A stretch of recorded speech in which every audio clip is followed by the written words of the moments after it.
우리 오늘 말씀의 제목 이제 나는 정복자다. 한번 같이 한번 따라하겠습니다. 시작. 이제 나는 정복자다. 여러분이 이제 나는 정복자다라고 하는 이 말은 존 웨슬리 목사님이 죄의 유혹에 맞서 싸워서 기도하고 신음하면서 하셨던 그런 선포의 말씀입니다. 이제 죄에 대해서 나는 패배자가 아니라 정복자다. 나는 승리자다. 여러분, 우리의 매일 삶 속에 찾아오는 마귀의 유혹에 넘어지고 쓰러지는 것이 아니라 겨우겨우 이기는 것이 아니라 완벽하게 승리하는 이제 나는 정복자다라는 이런 고백이 우리의 고백이 되기를 주님의 이름으로 축원합니다. 여러분, 세상에서 가장 힘든 일이 사람의 마음을 돌리는 일인 것 같아요. 그래서 여러분, 전도를 어렵다고 생각하는 이유가 사람의 마음을 돌리는 일이기 때문에 그렇습니다.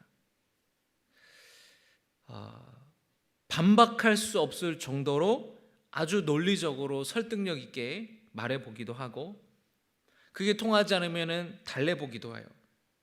또 그게 통하지 않으면 화를 내보기도 합니다.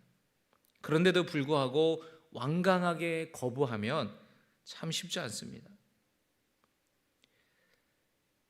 물론 그 사람이 그런 주장을 하는 것, 그런 고집을 부리는 것이 사소한 어떤 생각의 차이다라고 한다면 이해를 할 수 있겠죠. 존중을 해줄 수 있겠죠. 그런데 분명히 상대가 잘못된 길로 가고 있음에도 분명한데 아무리 말을 해도 그 마음을 돌이키지 않는다면 참 마음이 답답하고 속상할 겁니다.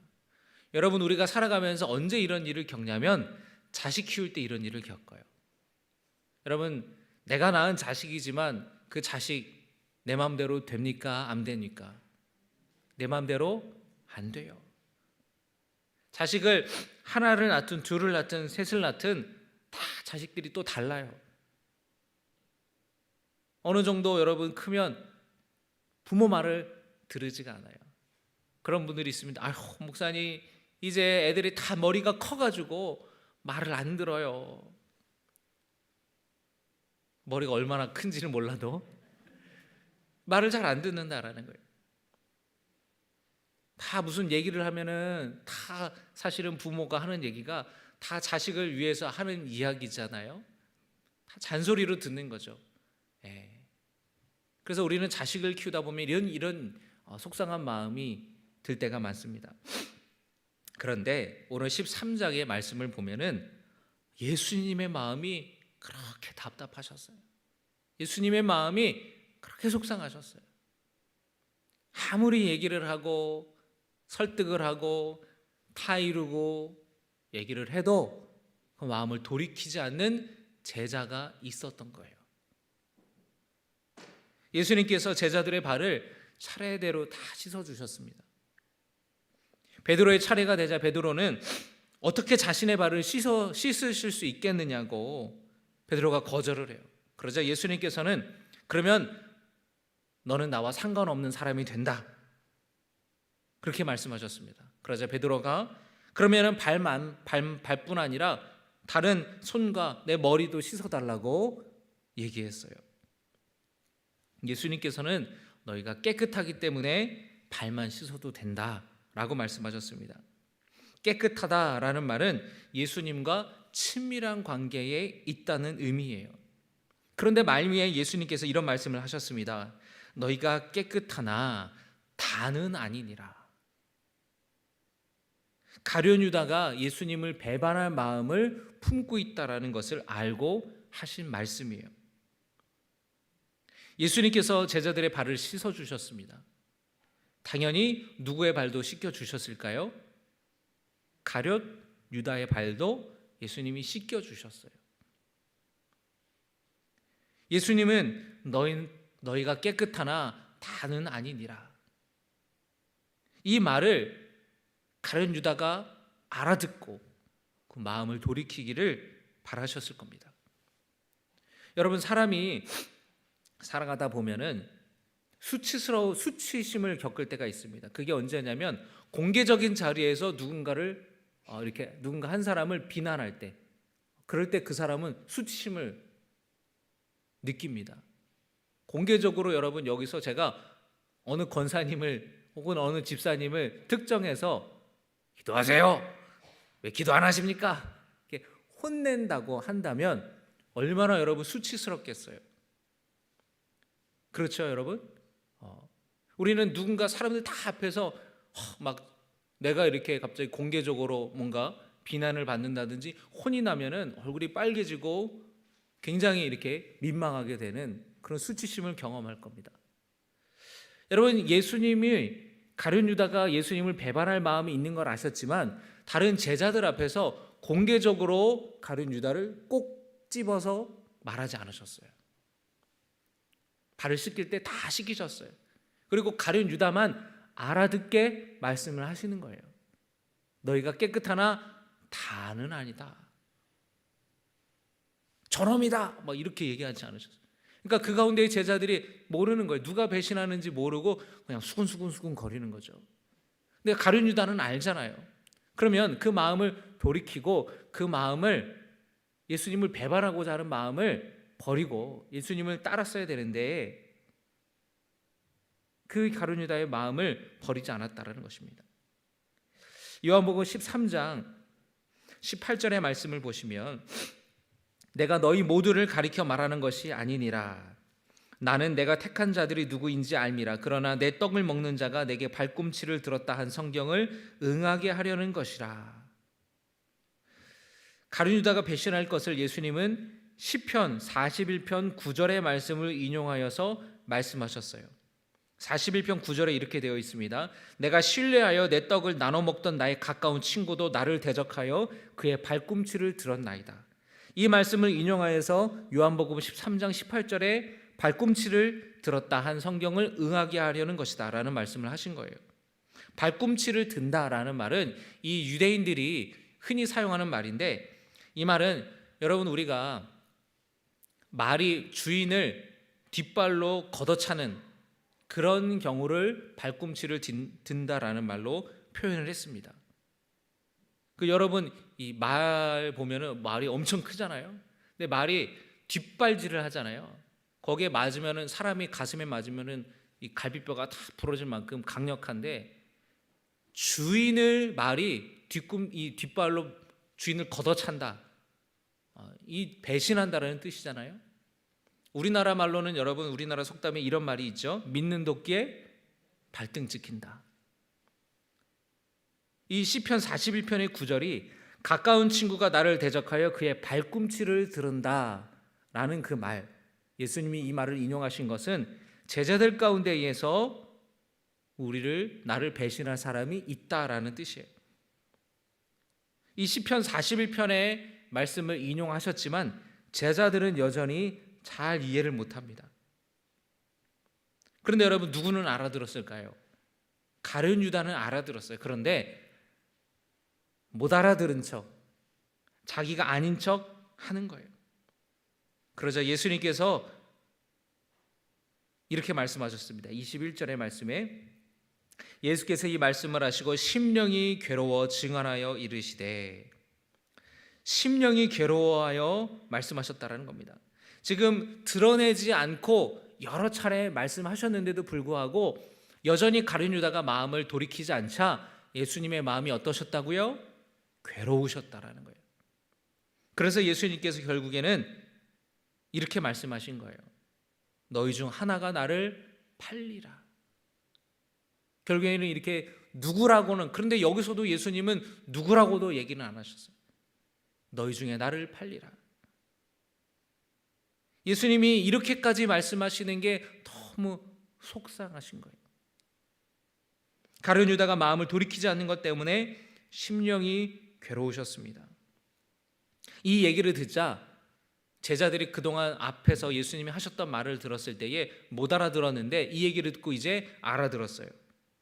적지 않게 자기들의 안에 배신자가 있다라는 말을 듣고 충격을 받았습니다. 우리 안에 배신자가 있다고? 누가 예수님을 감히 배신하냐? 서로의 의심의 눈초리로 서로를 바라보는 거예요. 베드로가 사랑하는 제자가 예수님 가까이 기대어 있는 것을 보았습니다. 그래서 베드로가 사랑하는 제자에게 사랑하는 제자라고 표현되어 있는 이 제자는 전통적으로 이 요한복음의 저자 요한을 가리키는 것으로 우리가 이해할 수가 있습니다. 그 요한을 사랑하는 제자라고 말하는 거예요. 베드로가 그 제자한테 예수님 곁에 기대어 있으니까 눈짓으로 물어보라고. 그 사람이 누군지, 배신자가 누군지, 야, 너 빨리 물어봐. 그렇게 눈짓을 했다라는 거예요. 그 사랑하는 제자가 예수님께 기대어 있다 그랬잖아요. 여러분, 식사를 하거나 이렇게 있을 때 이 유대인들이 이게 우리나라 현대식으로 테이블이 있고 의자에 앉아 있고 그렇게 생활하지 않았어요. 한쪽 팔을 이렇게 대고 이렇게 기대었어요. 여러분들 집에서 이렇게 기대 가지고 이렇게 TV를 보거나 그러지 않습니까? 이렇게 기대어 있는데 이렇게 기대다 보니까 이 사랑하는 제자 요한이 예수님 곁에 기대었으니까 예수님과 아주 가까운 거리가 있었어요. 자, 거기서 예수님께 물어보는 거예요. 귓속말로. 주여, 누가 배신자입니까? 누가 주님을 배반하겠습니까?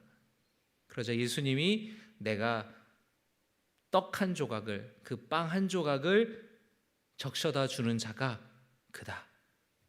자, 여러분, 이 말씀을 제자들이 다 들은 게 아니에요. 사랑하는 제자 요한이 예수님 곁에 가까이에서 귓속말로 배신자가 누굽니까? 물었을 때 예수님이 이 빵을 적셔주는 자가 그다 라고 귓속말로 얘기했기 때문에 이 얘기는 누구만 들은 거예요? 사랑하는 제자 요한만 들은 겁니다. 그러면서 빵 한 조각을 적셔서 가룟 유다에게 주시면서 말씀하셨어요. 네가 할 일을 어서 하여라. 자, 여러분, 여기 이 상황을 한번 잘 생각해 보세요. 너희 중에 한 사람이 나를 팔 것이다. 그 얘기를 듣자 제자들이 수근수근 거렸습니다. 베드로가 사랑하는 제자 요한이 예수님이 가장 가까운 데서 있었기 때문에 눈짓으로 물어보라 그랬어요. 귓속말로 물어봤어요. 예수님이 귓속말로 대답하셨어요. 그리고 빵 한 조각을 가룟 유다에게 주면서 네가 할 일을 어서 하여라 말씀하셨습니다. 자, 이 얘기는 모두가 다 들었죠. 그렇지만 모두가 다 가룟 유다가 배신자라는 것을 알았을까요? 몰랐을까요? 몰랐죠. 그 얘기는 사랑하는 제자 요한에게만 예수님이 귓속말로 하신 거잖아요. 그러니까 제자들이 가룟 유다를 불러서 빵 한 조각 주시면서 네가 해야 할 일을 어서 가서 해라 라고 예수님이 그렇게 말씀하시니까 제자들이 이렇게 생각하는 거예요. 여러분, 오늘 13장 말씀 한번 여러분 함께 보시기를 바랍니다. 28절에 이 말씀을 무슨 뜻으로 하셨는지 그 앉은 자 중에 아는 자가 없고, 자, 가룟 유다에게 예수님이 그런 말씀을 하신 거에 대해서 뭐 때문에 그런 얘기를 하셨는지를 아는 사람이 없었다라는 겁니다. 그래서 이들이 다 추측을 하는 거예요. 29절, 어떤 이들은 유다가 돈꾀를 맡았으므로 명절에 우리가 쓸 물건을 사라 하시는지 혹은 가난한 자들에게 무엇을 주라 하시는 줄로 생각하더라. 그렇게 생각했다라는 겁니다. 여러분, 제자들은 가룟 유다가 배신자라는 것을 눈치채지 못하면서 그가 돈꾀를 맡았기 때문에 예수님이 뭐 물건 사오라고 시키시나 보다, 아니면 그 돈을 가지고 가난한 사람들 나눠주고 오라고 하시나 보다, 예수님이 가서 어서 네가 할 일을 해라 라고 말씀하시니까 그렇게 이해했다라는 겁니다. 자, 그런데 여러분, 이 빵 한 조각을 적셔서 주는 것은 어떤 뜻이 있냐면 그냥 먹을 것을 주는 것이 아니라 특별한 우정과 호의의 표시였다라는 거예요.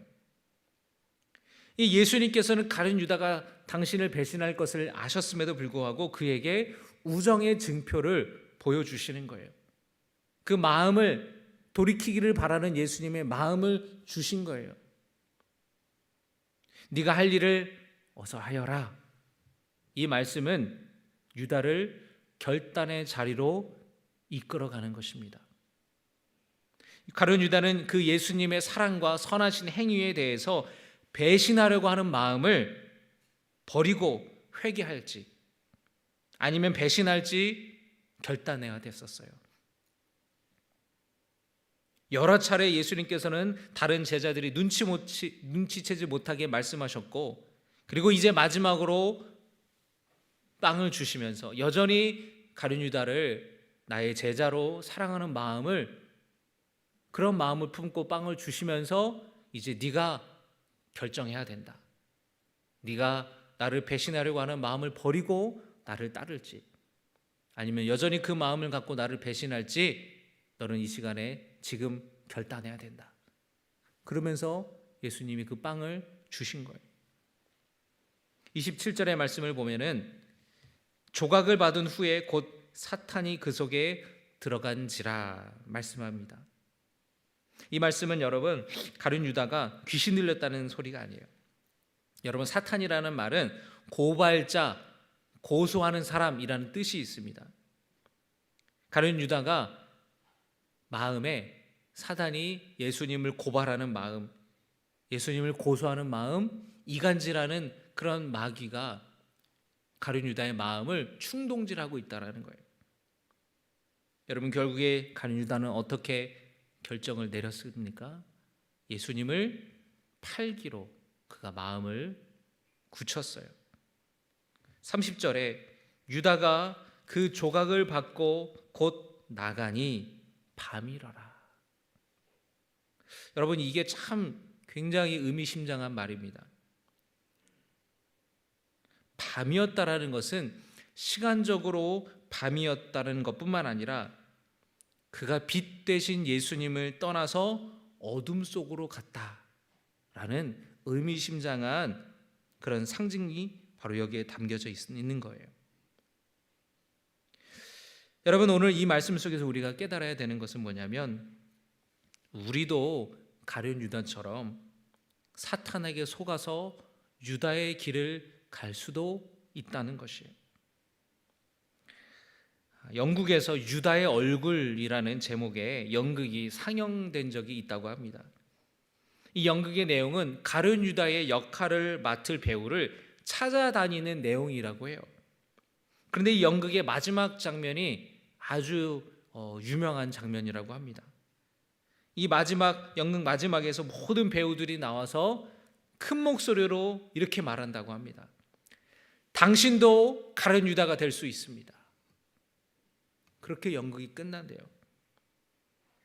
여러분 정말 그렇습니다. 사탄은 가룟 유다에게 했던 것처럼 우리의 마음과 생각에 역사하는 거예요. 여러분 유다의 마음 가운데에 예수님에 대한 못마땅한 마음이 있었어요. 사탄은 그 틈을 집요하게 파고드는 거예요. 여러분 예수님 발 앞에 향유옥합을 깨트린 그 사건을 아시죠? 가룟 유다가 그게 못마땅한 거예요. 저 비싼 향유옥합을 허비하는구나, 낭비하는구나. 저거 팔면 돈이 얼만데. 못마땅한 마음이 있는 겁니다. 마귀는 그 틈을 파고들어요. 그리고 주님과 멀어지게 만들고 주님을 떠나가게 만들고 죄를 짓게 만드는 거예요. 여러분 우리 마음에 못마땅한 마음들이 다 있어요. 그런데 여러분 여러분의 마음을 단디해야 됩니다. 아시겠습니까 여러분? 단디하지 않으면 그 틈을 마귀는 파고들어요. 못마땅한 마음이 있죠. 교회에 대해서 또 다른 성도들에 대해서 못마땅한 마음이 있어요. 또는 여러분 우리 신앙 하나님과의 관계 가운데에 하나님에 대해서도 못마땅한 마음이 있어요. 하나님께 삐지는 사람이 있어요. 하나님 진짜 너무하신 거 아니냐고. 못마땅한 거예요. 그런데 그런 마음이 들 때에 우리가 빨리 알아차려야 돼요. 그러지 않으면 계속해서 그 마음을 마귀가 충동질하는 거예요. 그러면 하나님과의 거리가 계속해서 멀어질 수밖에 없어요. 틈이 생기는 거예요. 옛날에는 바늘구멍만한 틈이었어요. 그런데 손가락만한 틈이 생기고 점점점, 그래서 아주 깊은, 아주 많이 벌어진 그런 틈이 생겨버리는 겁니다. 여러분, 우리가 생활하다 보면은, 여러분 바느질할 때에 바늘에 찔릴 때가 있죠. 그럼 여러분 그 구멍이 얼마나 크지 않아요. 가만히 놔둬도 저절로 이렇게 아무릅니다. 그런데 여러분, 상처가 날 때 약간 좀 크게 베어요. 그러면 여러분 병원에 가서 꼬매죠. 벌어진 틈을, 그만큼 벌어질수록 그거를 다시 회복하기가 그만큼 어려운 거예요. 그만큼 시간이 오래 걸리는 거예요. 그런데 크게 다쳐가지고 5번을 6번을 꼬매는 걸로 안 되는 거예요. 그러면 여러분 어떻게 해야 됩니까? 큰 병원에 가서 입원해서 오랫동안 치료를 받아야 되는 거예요. 여러분, 그 틈이 작은 틈일 때는요, 내가 이러면 안 되지, 다시 예배를 회복해야지, 하나님과의 관계를 회복해야지, 다시 내가 교회 와서 열심히 헌신해야지, 금방 회복될 수 있습니다. 그런데 그 틈을 계속해서 벌어지도록 그 못마땅한 그 마음을 그대로 놔두면 점점 더 불만 불평이 쌓이게 되고, 교회와 멀어지고 하나님과 멀어져서 이제는 웬만큼 하나님의 은혜가 아니고서는 이 마음이, 이 불만이, 이 못마땅한 마음이 회복이 되지 않는 거예요. 그래서 여러분, 우리는 늘 우리의 마음을 돌아보고 성찰하고 그 말씀으로 우리의 삶을, 우리의 마음을 비춰봐야 된다라는 거예요. 여러분, 다음 주가 존 웨슬리 회심 기념 주일이에요. 우리 감리교를 존 웨슬리 목사님이 시작을 하셨는데, 존 웨슬리 목사님이 올더스 게이트 거리에서 회심한 사건에 대해서 여러분 다 들어보셨을 거예요. 열심히 경건 생활을 하고 정말 많은 선행을 했음에도 불구하고 웨슬리 목사님의 마음에는 구원에 이르는 확실한 믿음이 없었어요. 웨슬리 목사님이 올더스 게이트 거리 근처에서 모인 기도회에 참석을 하였다가 그때 말씀을 듣고 가슴이 뭉클해졌습니다. 그리고 가슴이 뜨거워지면서 정말 예수님이 나의 죄를 용서해 주신 것이 믿어지게 되었어요. 구원에 이르는 믿음을 갖게 된 거예요. 이 웨슬리 목사님이 그 놀라운 경험을 하고 그곳에 있는 사람들에게 지금 내가 정말로 하나님이 나를 구원하시고 정말로 내 죄를 사해 주셨다라는 것이 내가 지금 믿어집니다. 그렇게 주변 사람들에게 막 고백을 했어요. 흥분을 하면서. 그 놀라운 경험을 하고 은혜를 받고 성령 충만하여서 며칠이 지났는데, 그런데 바로 그때의 마귀가 웨슬리 목사님의 마음에 속삭였다라는 거예요. 원수는 내 마음에 속삭이기를 이것이 믿음일 수가 없다. 믿음에는 기쁨이 있어야 하는데 어디 그 기쁨이 있느냐. 그렇게 웨슬리 목사님의 마음에 마귀가 그런 마음을 줬다라는 거예요. 그 다음 날에도 마찬가지입니다. 아무래도 두렵지 않느냐? 그것은 네가 믿지 않고 있다라는 증거가 아니냐? 그런 시험이 계속되었다고 존 웨슬리 목사님은 말하고 있어요. 여러분, 우리가 은혜를 받고 정말 주님께서 나의 죄를 다 용서해 주시고 내가 죄사함 받아 하나님의 자녀가 되고 구원받았다라는 것이 너무나 감사하고 기쁨으로 느껴지지만, 여러분, 그런 상태가 우리가 계속되지는 않아요. 그 가운데서도 여전히 우리는 불안한 마음이 있습니다. 여전히 두려운 마음이 있어요. 웨슬리 목사님도 그랬어요. 그런데 마귀가 너 정말 네가 정말 주님이 너의 죄를 다 용서해 주시고 죄사함 받아 구원받았다고 한다면 네 마음에 어떻게 그렇게 조금이라도 여전히 두려움이 있을 수 있냐? 여전히 그렇게 불안함이 있을 수 있냐? 너 진짜 구원받는 거 맞아? 웨슬리 마음에 마귀가 그런 마음을 생각나게 했다라는 거예요. 웨슬리 목사님의 일기를 보면은 그런 많은 시험과 계속해서 싸우고 몇 번이나 그런 의심의 생각들이 계속해서 들게 되었다라고 말합니다. 여러분, 그런 상황에서 웨슬리 목사님이 어떻게 승리할 수 있었느냐? 첫째로 웨슬리 목사님은 하나님께 기도했어요. 여전히 두려움과 의심의 마음들이 있었지만 하나님께 기도했습니다. 그 결과 더욱더 하나님을 믿고 의지하면서 기뻐하게 되었던 거예요. 그런 유혹이 찾아와도 웨슬리 목사님은 믿음으로 선포했던 겁니다. 나는 때때로 정복당하였으나 이제 나는 정복자다. 이제 나는 승리자다. 나는 내가 하나님과 화평하다는 것을 나는 안다. 그렇게 고백했던 겁니다. 여러분, 이 고백이 저와 여러분에게 있기를 주의 이름으로 축원합니다. 여러분, 우리도 그럴 때가 있죠. 갑자기 문득 하나님의 사랑이 의심이 될 때가 있어요. 정말 하나님이 살아계신 게 맞는가? 정말로 내 죄를 다 용서해 주신 게 맞는가? 나는 정말 지금 죽어도 하나님의 품 안에 나는 갈 수 있는가? 여러분, 100% 의심 없이 믿는 사람이 어디 있겠습니까? 우리가 믿는다고 고백하지만 여전히 뒤돌아서면 불안한 마음도 있고 의심하는 마음도 있고 그런 부분들이 있잖아요. 그런데 그럼에도 불구하고 믿음으로 선포하는 거예요. 나는 넘어지지 않겠다. 나는 주님과 멀어지지 않겠다. 나는 이제 정복자다. 나는 이제 승리자다. 웨슬리 목사님은 그렇게 죄와 싸워 이겼다라는 것입니다. 여러분, 여러분도 싸워 이기시기를 주의 이름으로 축원합니다. 여러분 마음 가운데에 의심되는 마음이 있을 때에, 못마땅한 마음이 들 때에, 하나님에 대해서, 하나님의 사랑에 대해서 믿어지지 못할 때에 여러분 선포하세요. 나는 죄를 정복하였다. 나는 주님과 화평한 사람이다. 나는 하나님의 구원받은 사람이다. 하나님의 사랑을 받는 사람이다. 그렇게 믿음으로 선포하시기를 바랍니다. 웨슬리 목사님의 마음속에 여전히 두려움이 있을 때에 웨슬리 목사님은 하나님의 말씀을 읽었어요. 고린도후서 7장 5절의 말씀을 읽었습니다. 사방으로 환난을 당하여 밖으로는 다툼이요 안으로는 두려움이요노라. 웨슬리 목사님이 이 말씀을 읽었습니다.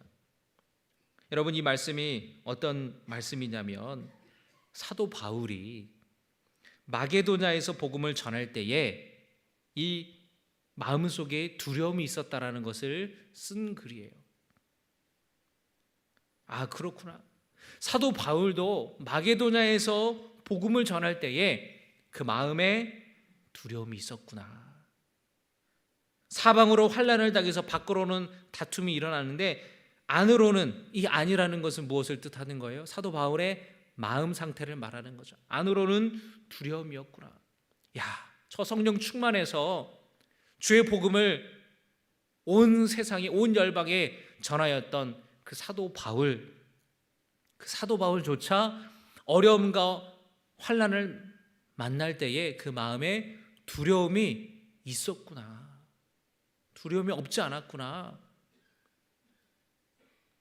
그러면서 이 웨슬리 목사님도 아, 그래, 내가 지금 구원받았고 죄사함 받은 것이 믿어지고 주님이 내 죄사함을 사하여서 내가 용서받은 사람이라는 것을 내가 믿지만 내 안에 두려움이 있다고 할지라도 나는 믿음으로 나아가야겠구나. 내 안에 두려움이 있어도 여러분, 우리는 계속해서 나아가야 되는 거예요. 또 웨슬리 목사님은 찬양을 통하여서 시험을 이겼습니다. 시편 62편의 찬양, 나의 영혼이 잠잠히 하나님만 바라며 나의 구원이 그에게서 나오는도다. 오직 그만이 나의 반석이시오 나의 구원이시오 나의 요새이시니 내가 흔들리지 아니하리로다. 할렐루야. 백성들아, 시시로 그를 의지하고 그의 앞에 마음을 토하라. 하나님은 우리의 피난처시로다. 여러분, 우리 삶에도 시험이 찾아와요. 마귀는 우리를 넘어뜨리려고 합니다. 예수님은 오늘 우리에게도 이렇게 말씀하세요. 가룟 유다에게 말씀하신 것처럼 내 마음을 돌이켜라. 예수님은 마지막으로 가룟 유다에게 빵을 주시면서 내 할 일을 어서 하여라. 결단의 자리로 가룟 유다를 불렀을 때에 가룟 유다는 예수님을 배반하기로 결심을 한 것입니다. 그 악한 생각을 버리려고 하지 않으면 예수님도 돌이키게 할 수 없는 거예요. 여러분, 우리가 유다와 같은 길을 가지 않도록 우리 마음을 분별하고 여러분의 마음을 지키시기를 바랍니다. 마귀가 우리 마음속에 두려움을 주고 못마땅한 마음을 주고 그 틈 사이를 파고들면서 우리의 믿음을 의심하게 만들어요. 하나님의 사랑을 의심하게 만들어요. 여러분, 그럴 때 거기에 넘어가지 마시고 웨슬리 목사님처럼 마귀와 대적하여서 말씀으로, 기도로, 찬양으로 여러분 승리하시기를 주의 이름으로 축원합니다. 마귀가 주는 생각에 여러분 속지 마세요. 마귀는 여러분 부정적인 생각을 심어줍니다. 나는 안 돼. 나는 안 돼. 나는 이제 할 수가 없어. 못마땅한 마음을 심어줘요. 저 사람은 왜 저러지? 여러분, 그럴 때에 우리 마음을 분별하셔야 돼요. 기도의 자리로 나오시기를 주의 이름으로 축원합니다. 말씀의 자리로 나오시기를 주의 이름으로 축원합니다. 찬양하는 찬양의 자리로 나오시기를 바랍니다. 여러분, 삶의 자리에서 찬양하며 믿음으로 승리하시기를 주의 이름으로 축원합니다. 그러면 성령께서 여러분의 마음을 지키실 줄로 믿습니다. 우리는 여러분 죄에 정복된 패배자가 아니라 죄를 정복한 정복자라는 것, 승리자라는 것, 우리와 함께 역사하시는 성령님이 계시다라는 것을 여러분이 기억하시기를 주의 이름으로 축원합니다. 기도하겠습니다. 참 좋으신 아버지 하나님, 오늘 이 시간에 주님 주일 저녁에 나와서 주님을 찬양하며 주의 말씀을 듣고 돌아가는 성도들에게 주님의 크신 은혜와 평강을 허락하여 주시옵소서. 예수님께서 가룟 유다에 대해서 계속해서 말씀을 주셨지만 가룟 유다는 자신의 마음을 돌이키지 않고 결국에는 예수님을 배반하고 말았습니다. 하나님, 우리의 마음에 마귀가 와서 우리의 마음을 충동질합니다. 우리의 마음에 부정적인 생각을 넣어주고 의심하는 마음을 넣어주고 불안과 두려움을 넣어줍니다. 주님과 멀어지게 만듭니다. 우리의 마음을 부스러니 말씀을 비추어서 우리가 돌아보고 기도하며 말씀을 보며 찬양하며 그 마귀의 유혹과 의심을 믿음으로 승리하며 정복하는 주님의 자녀들 되게 하여 주시옵소서. 예수님의 이름으로 기도드려옵나이다. 아멘.